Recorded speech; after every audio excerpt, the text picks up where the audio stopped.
Ces jours-là, vous ne lui direz pas que vous ne l'aviez pas entendu, mais plutôt que vous aviez refusé de l'entendre. Sur le terrain, le manque de foi en Dieu fait de certaines personnes des coéquipiers du diable et leur soif d'obtenir des privilèges les incite à aller consulter le diable afin d'obtenir des privilèges éphémères limités dans le temps et dans l'espace-terre.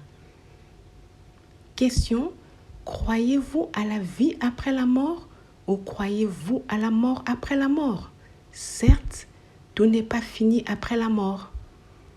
Au ciel, il y a le paradis où Dieu est assis sur son trône et il y a une continuité de loges nommée l'enfer où les hommes ne se réjouissent plus de privilèges comme dans les loges terrestres.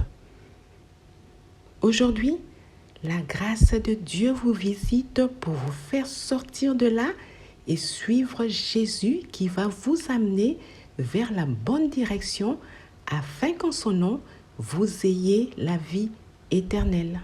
Comme un enfant qui suit son père pendant la marche, ainsi l'homme se place derrière Jésus qui le tire vers la bonne direction. Comme un athlète avec son entraîneur dont l'objectif est de pousser l'athlète à aller de l'avant en lui donnant des instructions et en lui prodiguant des conseils, ainsi l'homme se place devant Jésus qui les soutient, qui les pousse à aller de l'avant en lui donnant des instructions et en lui prodiguant des conseils pour que l'homme athlète n'abandonne pas la course et ne tombe pas sur le terrain.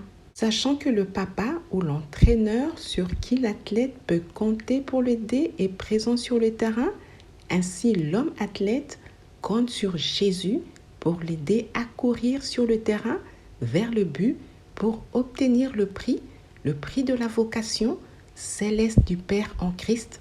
Quelles que soient les épreuves, nous garderons la foi en tant qu'enfants et athlètes de l'équipe divine.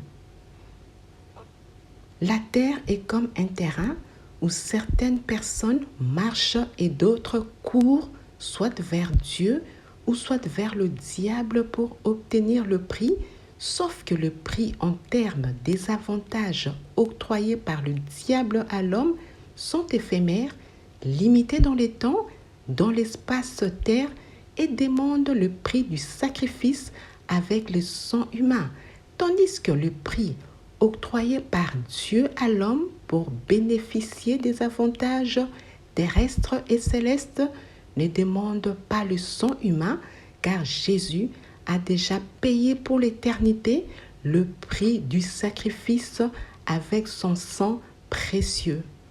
En conclusion, Jésus protège le sien en les entourant. Il est devant comme un papa, derrière comme un entraîneur et de part et d'autre comme un fan qui s'installe de part et d'autre sur le terrain afin d'encourager ses athlètes en les acclamant.